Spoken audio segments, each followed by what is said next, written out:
So the first stage is rough prep. In this stage, I remove old restorations, separate the contact points, and eliminate all carious tissues on the periphery.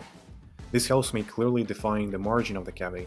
It's important to do this at first, because it will affect my further decisions during isolation and restoration itself. I usually use split dam isolation for this stage as it provides good retraction and a clear view. I also use round diamond bore with a long shank, typically with a diameter of 1.4-1.6 millimeters. Another reason I use a split dam first instead of a regular rubber dam is that even if I succeed in putting it on without tearing it, it could still tear during preparation and then I will have to place a new one anyway. In the split dam phase, I also perform airflow cleaning. This step is crucial because it affects the adhesion and quality of your isolation. Applying rubber dam on clean tees is easier and safer because sometimes, if you do not remove the black, your isolation can leak, which will affect the quality of your work, of course. Here, I use the cylinder board to smooth the edge of my prep. And you can see how I try really hard not to touch the adjacent tooth with my bore.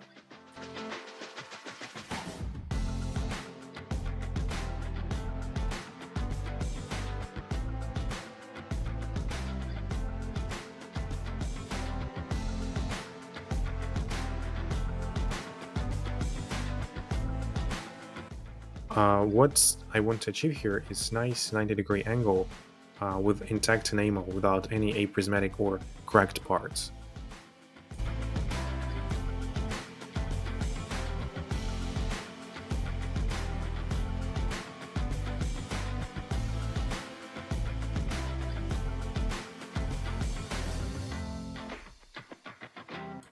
Now I'm prepping the dentin with a carbide bore, and as you can see I have poor visibility because of blood, so this is the perfect time to switch to final isolation.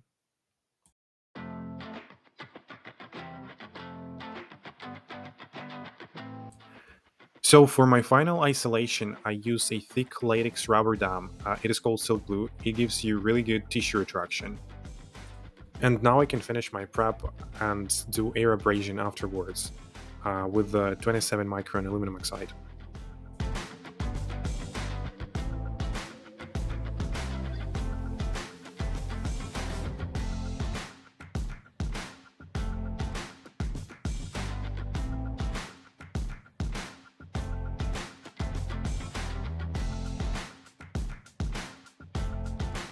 So when it looks like finished to me, I like to check with Caries marker just to be sure that nothing was left, especially on the periphery.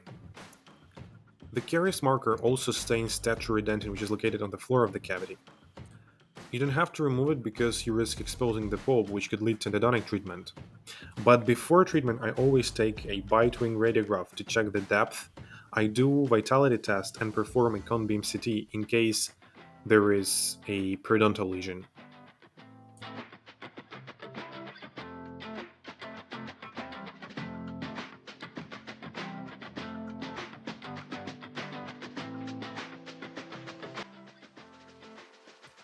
Before air abrasion with aluminum oxide, I cover the cavity floor with flowable composite because aluminum oxide could potentially break through the tertiary dentin and expose the pulp, which will lead to endodontic treatment. So this is my standard protocol for Optibond FL adhesive.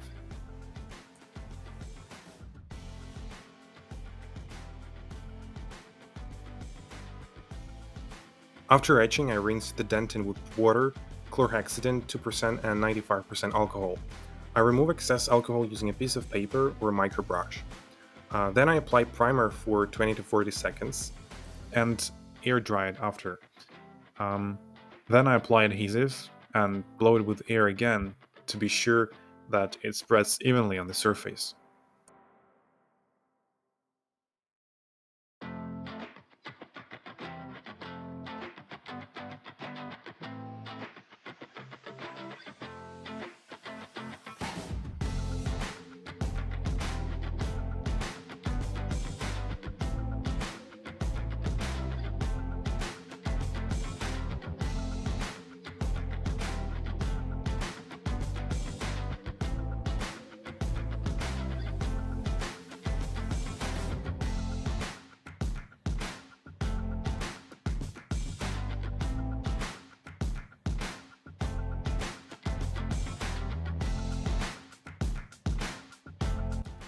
Now I'm applying a flowable composite on the floor of the cavity.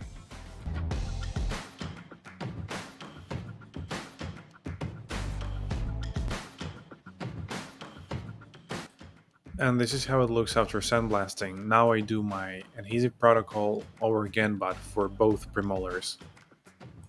So when etching, I apply etching gel on enamel first, and then I move the gel from enamel to dentin with microbrush, and then I activate it all at once for about 10 seconds, and then I rinse for about 20 seconds. Here I place the matrix just to protect the molar from unnecessary etching. The reason I do adhesive protocol before matrix placement is that after working for about 40 minutes, the anesthesia can start to fade, and I want to ensure the dentin is covered so the patient won't feel anything. I didn't want to do additional anesthesia because then I'd need to remove the rubber dam. However, if I have one tooth or it's a simple case with several teeth, I place the matrix first.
Sometimes I apply primer one more time. I don't know why particularly I do this. It just feels better to me.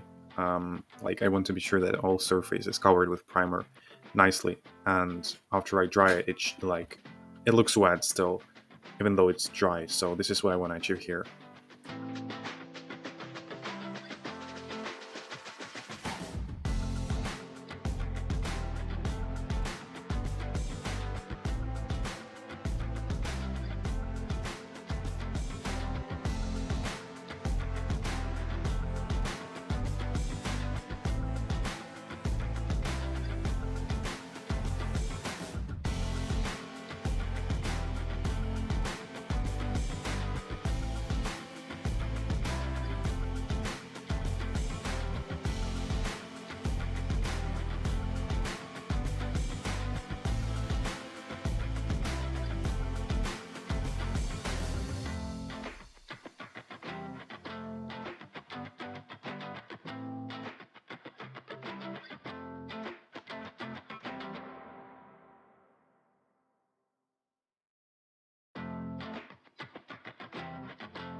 So now I'm covering the dentin with the flowable composite, and it is called adaptive layer because we know that flowable composite it adapts better to bonded surface. So and it is easier to adopt packable composite or flowable composite after.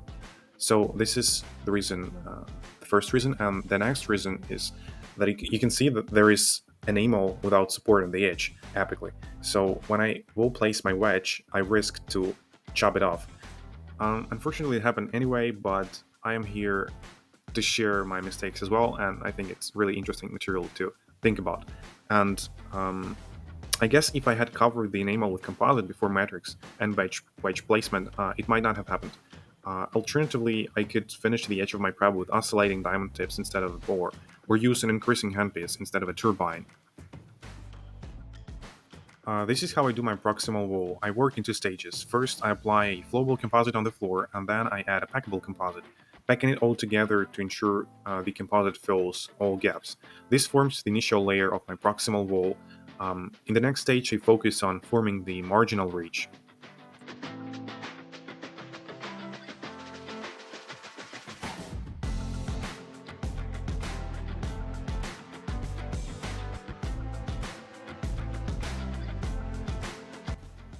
Now I add the second increment of composite and third fully adopted the first layer. Then I form the marginal ridge using a spatula. If I see that the marginal ridge is not wide enough when it reaches a certain height, I add more composite to achieve a 1 mm thickness.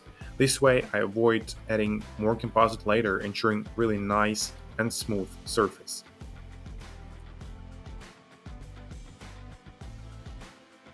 The composite literally grows up and rounds under the pressure of a modeling spatula.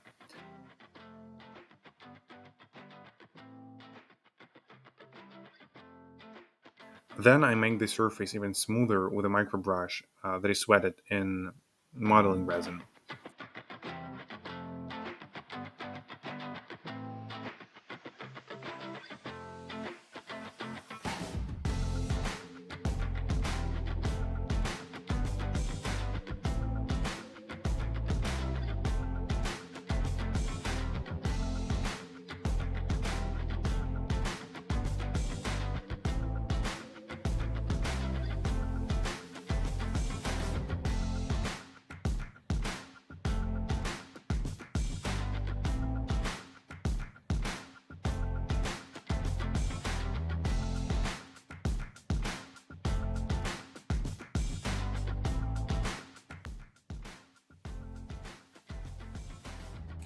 And now I just repeat. And I've been using this technique for about a year now, and it consistently works well in all cases.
I use an abrasive disc to remove excess composite. During this process, dust may contaminate the surface, which can be easily removed with a microbrush wetted with the adhesive.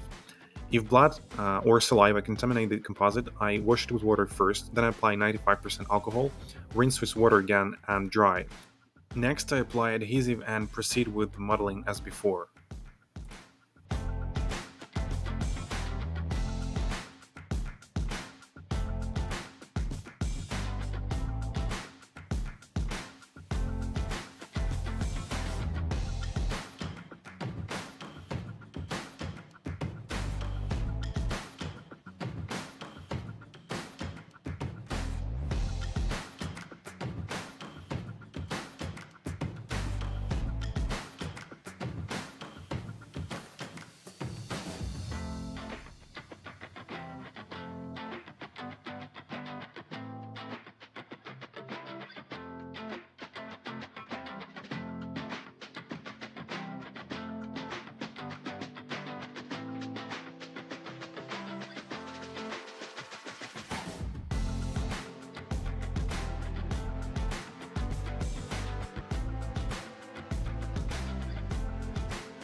When both premolars are transitioned from class 2 to class 1, I can easily finish my modeling. For premolars, I usually take just 2 increments for the occlusal surface. Firstly, I create the palatal cusp and then the buccal cusp.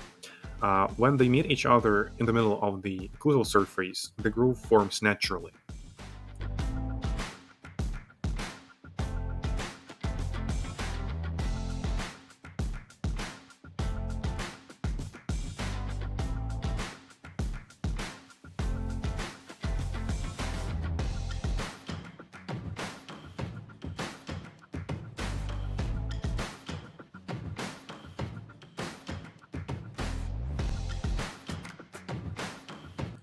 So this is how I check the height of the central ridge of the palatal cusp. I want to be sure that the central ridge of palatal cusp and the central ridge of buccal cusp, they will end in groove that will be at lower level than the marginal ridge. This is crucial because the fluid then will stay inside the occlusal surface and will not escape outside.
So now I'm staining the grooves, and this is not like really important step, but I just like to do this because then my restoration uh, looks better, like looks natural and blend with natural teeth.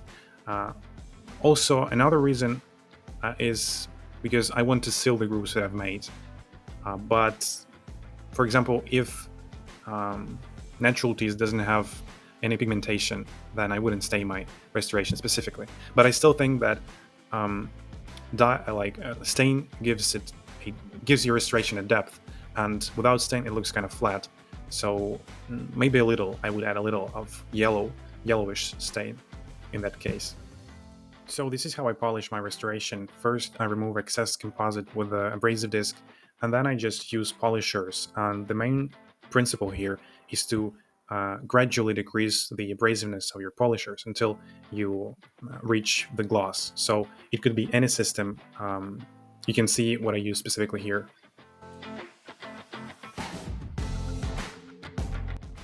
Another really important step that I always do is removing the oxygen inhibited layer, and I like to do this with brush and paste.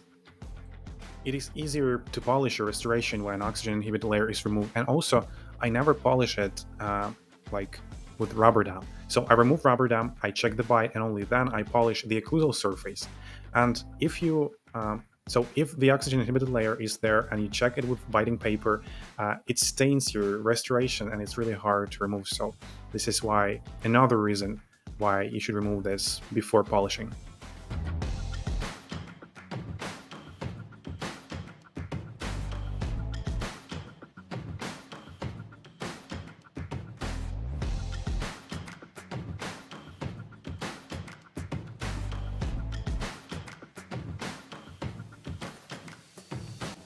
So as you've noticed, the wedges were in place till the very end, and it's really important to keep them there because if you remove them too early, it could cause bleeding, and it's not something we need.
So this is it. Further occlusal adaptation and polishing I do without a microscope, so it's not on the video. Thank you to those who have watched till the end. I think you're the biggest tooth nerd that ever existed. Anyways, I did this for the first time, and I'd like to have your feedback. Have a nice day and nice marginal reach. Bye.